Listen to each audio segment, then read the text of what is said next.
hawaii yookaan gololchaan gara biyyaa deemuudhaaf doonii yaabbatee jira. Rabbiin akka nagayaan maatii isaatti isa galchu du'aa'ii akka goonuu fedhisin jaalatamtoota bakka jirtan maraa'ii. Assalamu alaikum warahmatullahi wabarakatuh. Kanneen amantii biraas ashama harka fuudhee jecha baga Rabbiin sa'aatii kanaan isin ga'e soomana guyyaa 15 oolle gaa'e hattiifaa jiru kun guyyaa 16 inshaallah yoo Rabbiin fedhe Rabbiin warra nagayaan fixuun waa godhu maaliif dhuftee jechuun keessan hin oolamu.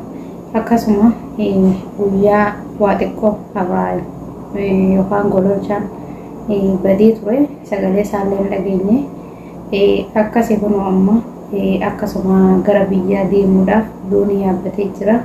Rabbiin akka nagayaan maatii isaatti isa galchu du'aa'ii akka goonuu fedhisin jaalatamtoota bakka jirtan maraa'ii. Akkasuma wallaahi du'aa'iin teessan hedduutu akka nama barbaachifti. Akka du'aa'ii nuuf gootanii Rabbiin nagayaan galtee jiruu biyya namaa kanaas Rabbi nurra haa guutu jenne.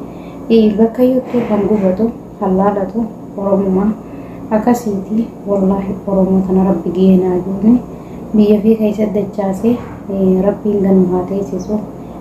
Kan akka waraabessaatti ari'amus Oromoodha, kan xummii nyaatus Oromoodha, akkasuma kan wal miidhaa jirus Oromoodha.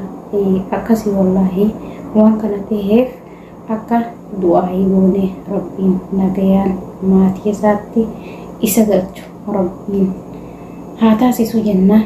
Akkasuma haadha manaa isaallee tagartee isa duubaafte sanillee Rabbii yaada muraadii si guutee fi Rabbiin nagayaan maatii si keessatti isii haa galchu jenna.